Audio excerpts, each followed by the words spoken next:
ഓം gum ഗണപതയേ നമഃ. ഓം some സരസ്വത്യേ നമഃ. ഓം ഗും ഗുരുഭ്യോ നമഃ.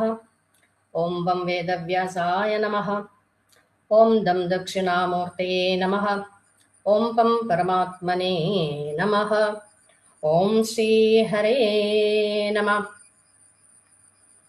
യോന്ത പ്രവിശ്യ മമ വാചി മമാം പ്രസുപ്താം സഞ്ജീവയത്യഖിലശക്തിധരസുധാംനാ അന്യാംശ്ച ഹസ്തചരണശ്രവണത്വഗാദീൻ പ്രാണാന്നമോ ഭഗവതേ പുരുഷായ തുഭ്യം. സദാശിവസമാരംഭാം ശങ്കരാചാര്യമധ്യമാം അസ്മദാചാര്യപര്യന്താം വന്ദേ ഗുരുപരമ്പരാം. അജ്ഞാനതിമിരാന്തസ്യ ജ്ഞാനാഞ്ജനശലാകയ ചക്ഷുരുന്മീലിതം യേന തസ്മൈ ശ്രീഗുരവേ നമഃ. വീണ്ടും ഒരു ഗോപാഗോപി ഓൺലൈൻ ഭാഗവത സത്ര പരമ്പരയായ സത്സംഗത്തിലേക്ക് പങ്കെടുക്കുവാനും ഒരു ചെറിയ പ്രഭാഷണം നടത്തുവാനും അവസരം തന്ന നമ്മുടെ പൂജ്യനീയ ഗുരുവിനും മാമിക്കും ഇതിൻ്റെ എല്ലാ ഭാരവാഹികൾക്കും സജ്ജനങ്ങൾക്കും എൻ്റെ നന്ദിയും നമസ്കാരവും. എനിക്ക് ലഭിച്ചത് വളരെ ഒരു ഭാഗ്യമായിട്ടാണ് ഈ സന്ദർഭത്തെ ഞാൻ കാണുന്നത്. എനിക്ക് ലഭിച്ച വിഷയം ഭാഗവതത്തിലെ തന്നെ പ്രധാന ശ്ലോകങ്ങളായ സത്തായ ചതുശ്ലോകി ഭാഗവതമാണ്. 4 ശ്ലോകങ്ങളേ ഉള്ളൂ. ഒരു ഭാഗവത തുടക്കക്കാരി എന്ന നിലയിൽ എൻ്റെ തുച്ഛമായ പരിമിതിക്കുള്ളിൽ എനിക്ക് ലഭിച്ച നേടിയ അറിവ് കൊണ്ട് ഭഗവാന്റെ കൃപയാൽ എത്രത്തോളം പറയുവാൻ സാധിക്കും എന്നുള്ളത് അതും ഞാൻ ഭഗവാനിൽ തന്നെ സമർപ്പിക്കുകയാണ്. തെറ്റുകളുണ്ടെങ്കിൽ സജ്ജനങ്ങൾ പുറത്ത് അനുഗ്രഹിക്കണം. ശ്രീഹരേ നമഃ. ചതുശ്ലോകി ഭാഗവതം ഒരു വലിയ കൊട്ടാരത്തിൻ്റെ ഒരു ചെറിയ താക്കോലാണ്. വലിയ കൊട്ടാരം തുറക്കാൻ വലിയ താക്കോലിൻ്റെ ആവശ്യമില്ല, അല്ലെ? ഒരു ചെറിയ താക്കോൽ മതി. ഭാഗവതത്തിൻ്റെ രത്ന ചുരുക്കമാണ് ചതുശ്ലോകി ഭാഗവതം. ഭാഗവതത്തിലെ മൂലതത്വങ്ങൾ ആണ്, അവതാര രഹസ്യമാണ്, രത്ന ചുരുക്കമാണ് ചതുശ്ലോകി ഭാഗവതം. കുറച്ചു മുമ്പ് വരെ നമ്മുടെ പൂജനീയ ആചാര്യ ഉഷാജി സുതസാരസ്വതം പറഞ്ഞതും ലളിതമായി അർത്ഥവത്തായി കേട്ടപ്പോൾ ഞാൻ അതിൽ മയങ്ങി എനിക്ക് പറയാനുള്ളത് മറന്നുപോയോ എന്ന് ഞാൻ സംശയമുണ്ട്. അത്രയ്ക്കും ലളിതമായി പറഞ്ഞു തന്നു. ആചാര്യജിക്ക് പ്രണാമം. തെറ്റുകളുണ്ടെങ്കിൽ പൊറുക്കണം കേട്ടോ. 2ാം സ്കന്ധത്തില് ചതുശ്ലോകി ഭാഗവതം 9ാം അധ്യായത്തില് 32 മുതൽ 35 വരെ ശ്ലോകങ്ങളിലാണ് പറയുന്നത്. പ്രഥമസ്കന്ധത്തിന്റെ ചുരുക്കം. പ്രഥമസ്കന്ധത്തില് ജിജ്ഞാസുവായ ശിഷ്യൻ എല്ലാം ഉപേക്ഷിച്ച് ഗുരുവിൽ ശരണം പ്രാപിച്ചു, സർവസംഗ പരിത്യാഗം ചെയ്തു എന്നാണ് നമ്മൾ മനസ്സിലാക്കിയത്. ഈ ജിജ്ഞാസുവായ ശിഷ്യൻ ആരാണ്? നമുക്കെല്ലാം അറിയാം, പരീക്ഷിത് മഹാരാജാവ്. നമ്മളും പരീക്ഷിത്തുക്കളാണ്, അല്ലെ? അന്വേഷിക്കും കണ്ടെത്തും, നമ്മളും അന്വേഷിച്ചു കൊണ്ടിരിക്കുകയാണ്. പരീക്ഷത്തിന് സമയമായപ്പോൾ ഗംഗാതീരത്ത് സമയമായപ്പോൾ ശ്രീശുക ബ്രഹ്മർഷി എത്തി ഗുരുവായി. ധ്രുവന് കാട്ടില് സമയമായപ്പോൾ നാരദർ പ്രത്യക്ഷപ്പെട്ടു. വ്യാസഭഗവാന് നാരദർ എത്തി. ചിത്രകേതുവിന് അങ്കിരസ് എത്തി. അപ്പോൾ നമ്മളും ഗുരുവിനെ അന്വേഷിച്ച് ചെല്ലേണ്ടതില്ല എന്നാണ് ഇവിടെയും പറയുന്നത്. നമ്മൾ അതിന് പക്വമായാൽ ഗുരു നമ്മളെ തേടി എത്തിക്കോളും. പരീക്ഷിത്ത് ശ്രീശുക ബ്രഹ്മർഷിയോട് ചോദിച്ചു, സൃഷ്ടിയെക്കുറിച്ച്.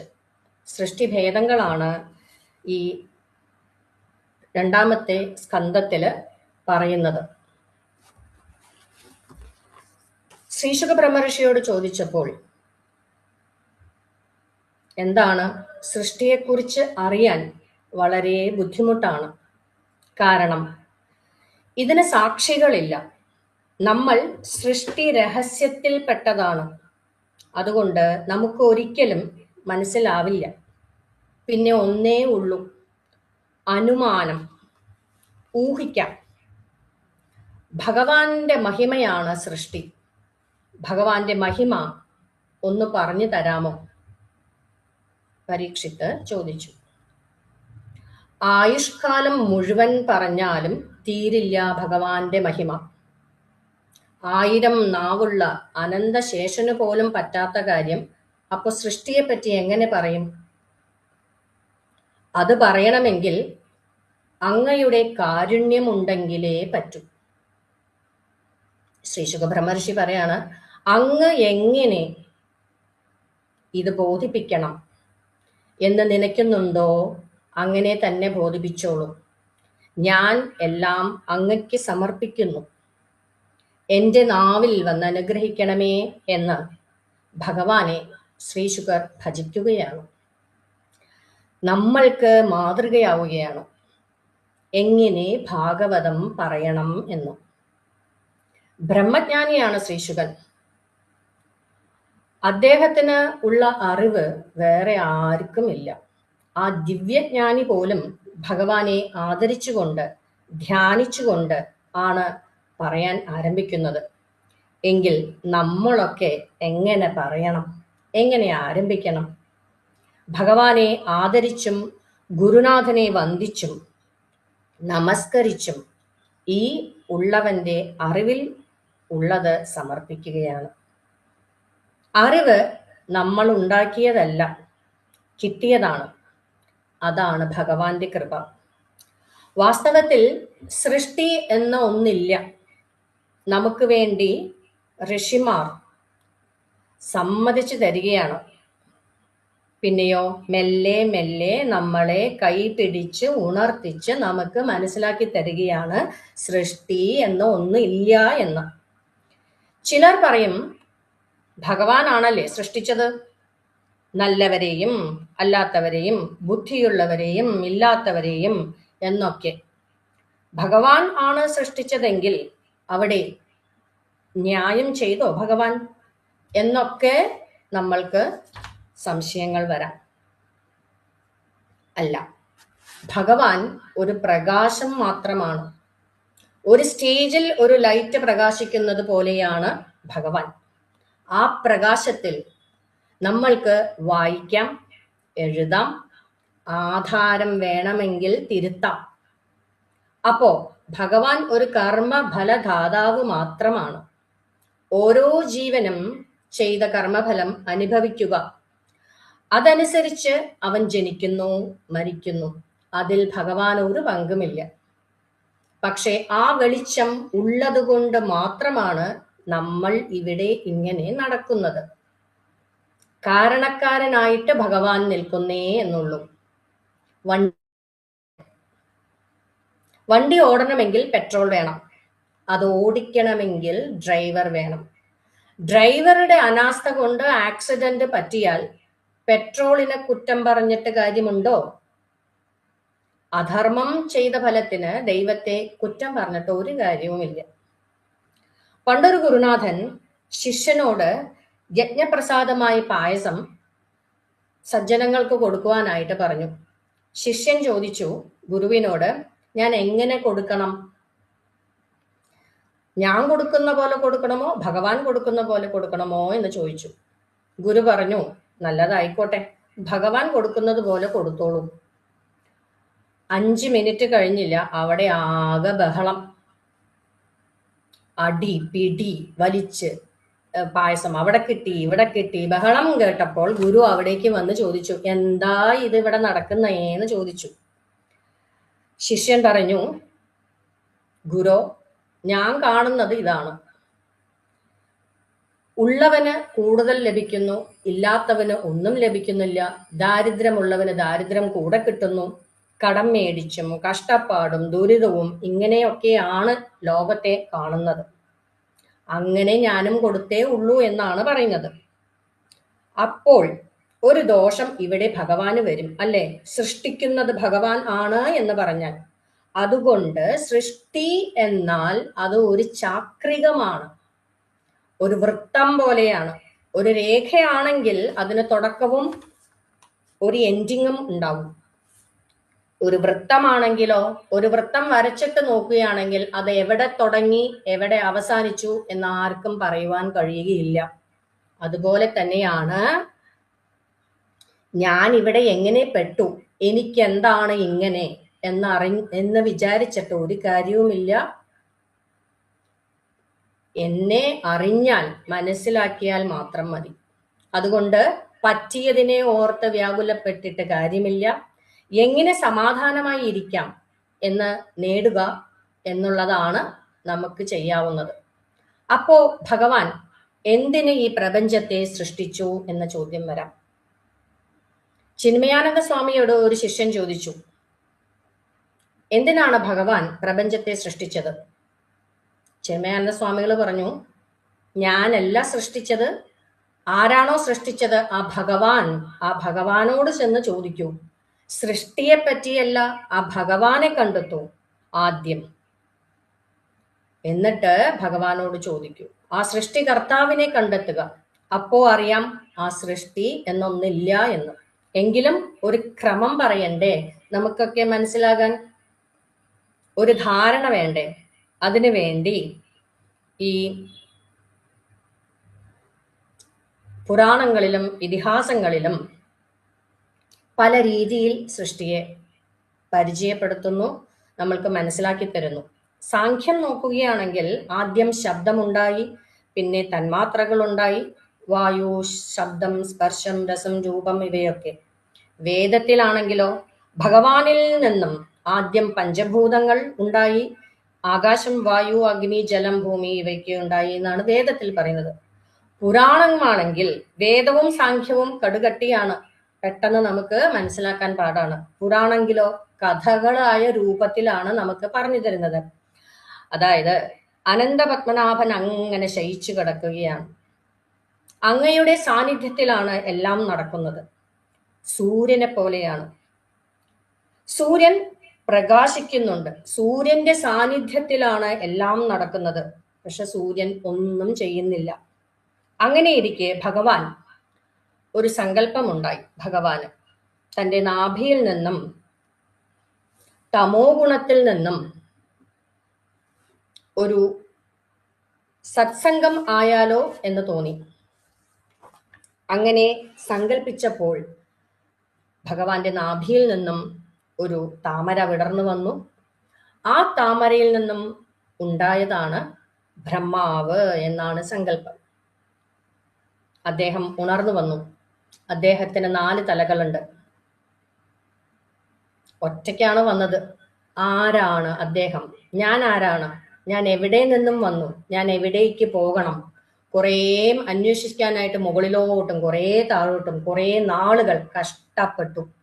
ഉത്തരം കിട്ടിയില്ല. ആരാ ബ്രഹ്മാവ് എന്ന് ചോദിച്ചാൽ ഋഷീശ്വരന്മാർ പറയും, ബോധമാണ് ഭഗവാൻ എങ്കിൽ ആ ബോധത്തിൽ നിന്നുണ്ടായ ആ മനസ്സാണ് ബ്രഹ്മാവ്. ബ്രഹ്മാവിൻ്റെ പണിയാണ് സൃഷ്ടി, മനസ്സിൻ്റെയോ സൃഷ്ടിക്കലാണ്. ഇത് നമ്മളിൽ നോക്കിയാൽ അറിയാൻ കഴിയും. നമ്മളിൽ ഉള്ള ബോധമാണ് ആ ഭഗവാൻ എന്നും അതിൽ നിന്നും പൊങ്ങി വന്ന മനസ്സാണ് നമ്മുടെ മനസ്സും എന്നും. മനസ്സ് വന്നപ്പോൾ തുടങ്ങി നമ്മുടെ പ്രശ്നങ്ങളും. അന്ധക്കരണം 4: മനസ്സ്, ബുദ്ധി, അഹങ്കാരം, ചിത്തം. ബ്രഹ്മാവിന്റെ 4 തലകൾ എന്ന് വേണമെങ്കിൽ പറയാം. ആദ്യം എല്ലാം സൃഷ്ടിക്കുന്നത് നമ്മുടെ മനസ്സിലല്ലേ? അതിനുശേഷം ആണ് അത് പ്രവർത്തനമാക്കുക. ആദ്യം മനസ്സിൽ വിചാരിക്കും, പിന്നെ പുറമേ പ്രവർത്തിക്കും. അപ്പോ ആ മനസ്സാണ് ബ്രഹ്മാവ്, സമസഷ്ടിയുള്ളവൻ, മനസ്സുള്ളവൻ. അദ്ദേഹം കുറേ അന്വേഷിച്ചു താൻ ആരാണെന്ന്. ഉത്തരം കിട്ടിയില്ല കേട്ടോ. പക്ഷേ അന്വേഷിച്ചത് കൊണ്ട് കാര്യമില്ല, കിട്ടിയില്ലല്ലോ എന്ന് പറയാനും വയ്യ. കർമ്മം ചെയ്താലേ ഭഗവാനെ കിട്ടുള്ളൂ. അപ്പൊ ഇവിടെ പറയണു കർമ്മം ചെയ്തിട്ടും കിട്ടിയില്ല എന്ന്. അങ്ങനെ പറഞ്ഞാൽ ശരിയാവുമോ? കർമ്മം ചെയ്തുകൊണ്ടത് കിട്ടൂല എന്നറിയണമെങ്കിൽ, ഉദാഹരണം, വിശപ്പ് നല്ലോണം ഉണ്ട്, അത് വിശപ്പ് മാറണമെങ്കിൽ ആഹാരം കഴിച്ചാലല്ലേ വിശപ്പ് മാറുള്ളൂ. അതുപോലെ സത്കർമ്മം ചെയ്ത് ചെയ്ത് ചെയ്ത് വേണം ദുഷ്കർമ്മത്തെ അകറ്റാൻ. അഹങ്കാരത്തിന്റെ മുന ഒടിഞ്ഞാൽ ഭഗവാന് കിട്ടും. ഭഗവാൻ അത് കാണിച്ചു കൊടുക്കുകയാണ് ബ്രഹ്മാവിന്. ബ്രഹ്മാവിന്റെ പ്രയത്നം കൊണ്ടാണോ ഭഗവാനെ കിട്ടിയത്? അല്ല, ഭഗവാന്റെ കൃപ കൊണ്ട് ഭഗവാനെ കിട്ടി. നമ്മൾക്കൊക്കെ ഇതുപോലെ ഭാഗവതം കേൾക്കാനും വായിക്കാനും സാധിക്കുന്നു എങ്കിൽ നമ്മുടെ മിടുക്കാണോ? അല്ല, അധ്വാനമുണ്ട്, അതിലുപരി ഭഗവാന്റെ കാരുണ്യമാണ്. ഉദാഹരണത്തിനായി, ഒരു കുട്ടി, അമ്മ വീട്ടില് ഒരു കുടത്തില് ശർക്കര കെട്ടി തൂക്കിയിട്ടിരിക്കുകയാണ്. കുട്ടിയെ അത് ലഭിക്കാനായിട്ട് ചാടി ചാടി ചാടി ആ കുടം താഴേക്കാക്കാൻ നോക്കുന്നു. എന്ത് ചെയ്താ കൊച്ചിന് കിട്ടുന്നില്ല. അമ്മ ഇത് നോക്കി ഒരു സ്ഥലത്ത് ഇങ്ങനെ ഇരിക്കുകയാണ്. ചാടി ചാടി അവശതയായി കുട്ടി കരഞ്ഞ് തളർന്ന് താഴേക്ക് ഇരുന്ന് കരയാണ്. ഇത് കണ്ട് ദയ തോന്നിയ അമ്മ, പാവം അല്ലേ കൊച്ച്, എന്നൊന്ന് കുറച്ച് താത്തി കൊടുത്തേക്കാം എന്ന് വിചാരിച്ച് കൊച്ചു കരയണ സമയത്ത് കൊച്ച് അറിയാതെ ആ കുടത്തിനെ താഴേക്ക് കുറച്ച് കെട്ടിക്കൊടുത്തു. കുട്ടി വീണ്ടും ഒന്നും കൂടെ മുകളിൽ നോക്കി, ഒന്ന് ചാടി നോക്കിയപ്പോൾ ആ കുടം കൊച്ചിന് കിട്ടി, ശർക്കര കിട്ടി. അത് കിട്ടിയ മിടുക്കില് അവൻ അമ്മേനെ നോക്കിയിട്ട് ഇപ്പൊ എനിക്ക് കിട്ടിയല്ലോ എന്ന് പറയാണ്. അമ്മ പുഞ്ചിരിച്ചുകൊണ്ട് പറയാണ് മനസ്സില്, ഇത് നിന്റെ മിടുക്കൊന്നും കൊണ്ടല്ല, അത് ഞാൻ അവിടെ നിനക്ക് വേണ്ടി ചെയ്തത് കൊണ്ടാണ് എന്ന്. അങ്ങനെ തന്നെയാണ് ബ്രഹ്മാവിനും അഹങ്കാരം തീർന്നപ്പോൾ കാണിച്ചു കൊടുക്കുന്നത്. ബുദ്ധി കൊണ്ട് ഒന്നും നടക്കില്ല. സമുദ്രം തിരയടിച്ച് ശബ്ദം കേട്ടു, തപ തപ തപ, തപസ് ചെയ്യൂ തപസ് ചെയ്യൂ തപസ് ചെയ്യൂ എന്ന് ആരോ ഉപദേശിക്കും പോലെ. അങ്ങനെ ബ്രഹ്മാവ് തപസ് ചെയ്തു 1000 സംവത്സരം. തപസ് എന്ന് വെച്ചാൽ നമ്മൾ എന്താ ഉദ്ദേശിക്കുന്നത്? കാട്ടിൽ പോയി കുറെ വർഷം തപസ് ചെയ്യണം എന്നാണോ? അല്ല. മനസ്സശ്ച ഇന്ദ്രിയാണാം ഐകാഗ്രം പരമം തപ. മനസ്സിനെയും ഇന്ദ്രിയങ്ങളെയും ഏകാഗ്രമാക്കിക്കൊണ്ട് തപസ് കൊണ്ടും എന്തും നേടാൻ സാധിക്കും. ഭഗവാൻ ഏറ്റവും ഇഷ്ടപ്പെട്ടതാണ് തപസ്. തപസ് എന്നാൽ ഭക്തി. ഇന്ദ്രിയങ്ങളെയും മനസ്സിനെയും ഏകാഗ്രമാക്കിയപ്പോൾ അവിടെ വൈകുണ്ഠം കണ്ടു. കുണ്ഠിതങ്ങളൊക്കെ തീർന്ന് ഭഗവാനെ പ്രത്യക്ഷ രൂപത്തിൽ കണ്ടു. ഭഗവാൻ പറഞ്ഞു, അങ്ങ് സൃഷ്ടികർത്താവാണ്, അങ്ങ് തപസ് ചെയ്തതിനാലാണ് എന്നെ കാണാൻ സാധിച്ചത്. അതുകൊണ്ട് ഞാൻ അങ്ങക്ക് പരമമായ ആ രഹസ്യം, ജ്ഞാനം പരമഗുഹ്യം മേ യദ്വിജ്ഞാന സമന്വിതം സരഹസ്യം തദകം ച ഗൃഹാണമതിദം മയാ, ഞാൻ രഹസ്യമായത് അങ്ങക്ക് ഉപദേശിച്ചു തരാം എന്ന് പറഞ്ഞപ്പോൾ, ജ്ഞാനമാണ് വിജ്ഞാന സമന്വിതം. എന്താണ് വിജ്ഞാനം? ജ്ഞാനം എന്നാൽ അറിവ്, ശാസ്ത്രം. ഗുരുനാഥന്മാർ പറഞ്ഞു തരുന്നത് ശാസ്ത്രം പഠിച്ചിട്ട് അറിവ് നേടുന്നതാണ് ശാസ്ത്രം. അത് അനുഭവത്തിൽ വരണ്ടേ? അനുഭവത്തിൽ വരണം, അതാണ് വിജ്ഞാനം. ഊണ് കഴിച്ചാൽ വിശപ്പ് മാറും എന്ന് പറയണം കാര്യമുണ്ടോ? ഊണ് കഴിക്കണം എന്നാണ് അനുഭവം. സ്വന്തം അനുഭവം കൊണ്ട് ദൃഢമാക്കണം, അപ്പോ വിജ്ഞാനമായി.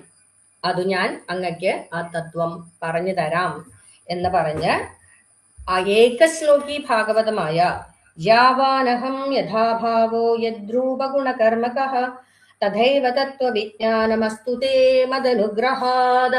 വീണ്ടും യഥാർത്ഥത്തിൽ ഏതു വിധ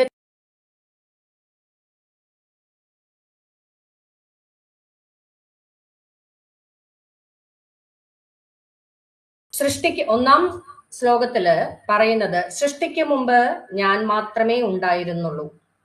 അത് ഉറപ്പിച്ച് പറയുകയാണ് വീണ്ടും വീണ്ടും. സൃഷ്ടിക്ക് കാരണമായ ഈ കരങ്ങൾ എന്നിൽ നിന്നും ഉണ്ടായതാണ്. ഈ പ്രപഞ്ചത്തിൽ കാണപ്പെടുന്ന എല്ലാത്തിനും കാരണമായതും മറ്റൊന്നുമല്ല, ഈ ഞാൻ തന്നെയാണ്. സൃഷ്ടിക്ക് ശേഷവും ഈ പ്രപഞ്ചമായിട്ട് കാണപ്പെടുന്നതും ഞാൻ തന്നെ, സ്വർണത്തെ പല രൂപത്തിൽ കാണുന്നത് പോലെ. ഇനി പ്രളയത്തിന് ശേഷവും സംഹാരത്തിന് ശേഷവും അവശേഷിക്കുന്നതും ഞാൻ തന്നെ. എന്നിൽ നിന്നും ഉണ്ടായി നിലനിന്ന് എന്നിലേക്ക് തന്നെ ലയിക്കുന്നു. എല്ലാം ഞാൻ അറിയുന്നു, നീ അറിയുന്നില്ല. അങ്ങനെ ആ ഭഗവാൻ മാത്രമാണ് പരമാത്മാവായിട്ടുള്ളതും ആ പരമാത്മാവാണ് ഈ പ്രപഞ്ച സൃഷ്ടിക്ക് മൂല കാരണമായതും. ആ അംശസ്വരൂപങ്ങൾ വിവിധ രൂപങ്ങളിലേക്ക് മാറിയപ്പോൾ വിവിധ നാമവും രൂപവും ചേർന്നതാണ് സൃഷ്ടി. എല്ലാം ഭഗവാനിൽ തന്നെ. രണ്ടാം ശ്ലോകമായ ഹൃദർത്ഥം യത് പ്രതീയേത ന പ്രതീയേത ചാത്മനി തദ്വിദ്യാദാത്മനോ മായാം യഥാ ഭാസോ യഥാ തമഃ. യഥാർത്ഥത്തിൽ ഉണ്ടായത് എന്നുള്ളത് എന്തോ അതിനെ കാണാതെ മറ്റെന്തോ ഉള്ളതായി പരമാത്മാവിൽ ഉള്ളതായി തോന്നും. കാഴ്ചയുടെ പ്രത്യേകതയാണ് കയറിനെ പാമ്പായി കാണുന്നത്.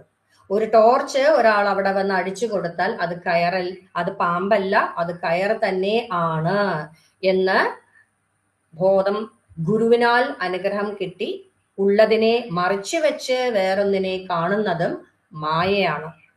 ഒന്നിനെ ഇല്ല എന്നും തോന്നിപ്പിക്കുന്നതും മായയുടെ ശക്തിയാണ്. ഇതുകൊണ്ടാണ് ഈശ്വരനെ കാണുന്നില്ലല്ലോ എന്ന് പറയുന്നതും ഈ മായാശക്തിയാണ്. കാണേണ്ടതിനെ കാണിക്കാത്തതും ഇല്ലാത്തതിനെ കാണിക്കുന്നതും മായയാണ്. മൂന്നാം ശ്ലോകം യഥാ മഹാന്തി ഭൂതാനി ഭൂതേഷു ചാവശേഷു അനു പ്രവിഷ്ടാന പ്രവിഷ്ടാനി തഥാ തേഷു ന തേഷ്വഹം. മഹാപഞ്ചഭൂതങ്ങൾ, ആകാശം, ഭൂമി എല്ലാം ആ ഭഗവാനിൽ നിന്നും ഉണ്ടായതാണ്. ഇതിൽ നിന്നും ഭൂമിയെ സ്ഥൂലമായിട്ടും മുഴുവനായും അത് സ്ഥൂലമായി കാണാൻ കഴിയുകയില്ല.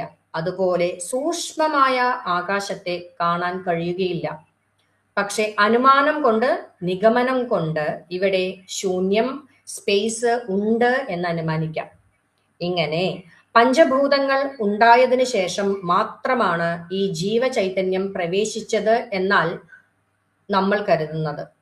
ഇങ്ങനെ സൃഷ്ടിക്ക് ശേഷം ആ ജീവൻ പ്രവേശിക്കുന്നു എന്ന് പറയാമെങ്കിലും യഥാർത്ഥത്തിൽ പ്രവേശിക്കാത്തതുപോലെ എങ്ങനെ പറയാമോ? അതായത് സ്വർണത്തിൽ നിന്നും മാല കമ്മൽ ഉണ്ടാക്കിയതിന് ശേഷം ആ മാലയിൽ സ്വർണം പ്രവേശിച്ചു എന്ന് പറയാൻ പറ്റുമോ? അത് സ്വർണം തന്നെയാണ്, എന്നാൽ സ്വർണത്തിൽ നിന്നുണ്ടായി എന്ന് പറയുന്നു എന്ന് മാത്രം. ഒരു സ്വർണക്കട്ടയിൽ നിന്നും ഈ മാലയും വളയും ഉണ്ടായി എന്ന് പറയാം. അതുപോലെ ആദ്യം ഈ പഞ്ചമഹാഭൂതങ്ങൾ ഉണ്ടായി, അതിലേക്ക് ഈ ചൈതന്യം പിന്നീട് പ്രവേശിച്ചു എന്ന് ഭാഗവതത്തിൽ പോലും പറയുന്നുണ്ട്. അങ്ങനെ ഇവിടെ ദ്വന്ദ്ഭാവം, അതായത് ചൈതന്യം ഉള്ളത് ഇല്ലാത്തത് എന്ന് കണക്കാക്കാമെങ്കിൽ പഞ്ചമഹാഭൂതങ്ങൾ ഉണ്ടായതിനു ശേഷം ചൈതന്യ സ്വരൂപനായ ജീവൻ അതിലേക്ക് ചേർന്നു എന്ന് പറയാം. എന്നാൽ അദ്വൈത ഭാവത്തിൽ ഇവിടെ ഉണ്ടായതും ഭഗവാനിൽ നിന്ന് തന്നെ. അതുകൊണ്ട് ഉണ്ടായതെല്ലാം ഭഗവാൻ തന്നെയാണ്, ആ പരമ ചൈതന്യം തന്നെയാണ്. അപ്പോ പിന്നെ പ്രവേശിക്കുക എന്നൊന്നില്ലല്ലോ. അതുകൊണ്ട് ഈ പ്രപഞ്ച ഘടകങ്ങളിൽ ഞാൻ പ്രവേശിക്കുന്നില്ല, ഞാൻ തന്നെയാണിത്. അതിലേക്ക് പ്രത്യേകിച്ചൊരു പ്രവേശം ആവശ്യമില്ല. ഈശ്വരനിൽ നിന്നും വേറിട്ട് ഒന്നും ഇല്ല എന്ന് തന്നെ. നാലാം ശ്ലോകമായ ഏതാവതേവ ജിജ്ഞാസ്യം തത്വജിജ്ഞാസുനാത്മനഃ അന്വയവ്യതിരേകാഭ്യാം യസ്യാത് സർവത്ര സർവതാം. ആത്മാവിന് തത്വം അറിയുവാൻ ആഗ്രഹിക്കുന്ന ഒരു ജിജ്ഞാസുവിന് തത്വം ചിന്തിച്ചറിയപ്പെടേണ്ടതുണ്ട്. അവനവൻ തന്നെ മനസ്സിനെ പാലായി സങ്കല്പിക്കുക, അത് കുറച്ചു ദിവസം അവിടെ വെച്ച് അത് തൈരായിട്ട് സങ്കല്പിച്ച് അല്ലെങ്കിൽ ഒരു പുളിയുള്ള വസ്തുവായിട്ട് കാണുക. അങ്ങനെ പാലിനെ ചേർത്ത് മഥനം ചെയ്യുക. ആദ്യം കുറച്ചു നാൾ അവിടെ വച്ചിരിക്കുക. നന്നായിട്ട് അതിനെക്കുറിച്ച് വിചാരം ചെയ്ത് അങ്ങനെ മഥനം ചെയ്താൽ, അങ്ങനെ ആവുമ്പോഴാണ് നല്ല നറുവെണ്ണ അതിൽ നിന്നുണ്ടാകുന്നത്. വിജ്ഞാനമാകുന്ന നറുവെണ്ണ. ആ വെണ്ണയാണ് ഭഗവാൻ എടുത്തു കൊണ്ടുപോകുന്നത്. എന്ന് വെച്ചാൽ നമ്മുടെ ഹൃദയം തന്നെ. ഹൃദയം വെണ്ണ പോലെ ആയിത്തീരും. വെണ്ണ വെള്ളത്തിലിട്ടാലും പൊങ്ങിക്കിടക്കും. ഇതുപോലെ എപ്പോഴാണോ ഈ ആത്മജ്ഞാനം നമ്മൾ മനനം ചെയ്ത് വെണ്ണയുടെ രൂപത്തിൽ അങ്ങനെ നമ്മൾ ഈ ലോകത്ത് അനാസക്തരായി ജീവിക്കാൻ സാധിക്കും. ഒന്നിനെയും ഒട്ടിപ്പിടിക്കാതെ, വെണ്ണയും വെള്ളവും പോലെ. എന്നാൽ നമ്മൾ ഈ ലോകത്തുണ്ട്, അതുപോലെ ആയിത്തീരും. അതാണ് ഭഗവാൻ നമ്മളോട് പറയുന്നത്. ഇങ്ങനെ മനനം ചെയ്തെടുക്കണം. അതാണ് ആ രത്ന ചുരുക്കം. ഇത്രയും പറഞ്ഞുകൊണ്ട് ഭഗവാൻ ബ്രഹ്മാവിന് 4 ശ്ലോകത്തിൽ കൂടെ ആ ഒരു വലിയ ഭാഗവത തത്വത്തെ ചുരുക്കി വർണ്ണിക്കുകയാണ്. ഈ കേട്ടതിനെ ഉള്ളിൽ അങ്ങനെ വിചാരം ചെയ്ത് നമ്മളും ഈശ്വരനിൽ എല്ലാം സമർപ്പിക്കുക. ഭഗവാനിൽ നിന്നും ഭിന്നമായിട്ടൊന്നുമില്ല എന്നും എത്രത്തോളം ശക്തമാക്കാൻ നമുക്ക് സാധിക്കുമോ ആ അറിവ് വിജ്ഞാനമായിട്ട് അനുഭവവേദ്യമാകും. ഇതാണ് ചതുശ്ലോകി ഭാഗവതം എന്ന് ഞാൻ മനസ്സിലാക്കിയത്. ഹരേ കൃഷ്ണ. തെറ്റുകളുണ്ടെങ്കിൽ പൊറുക്കണം. എല്ലാവർക്കും നന്ദി, നമസ്കാരം.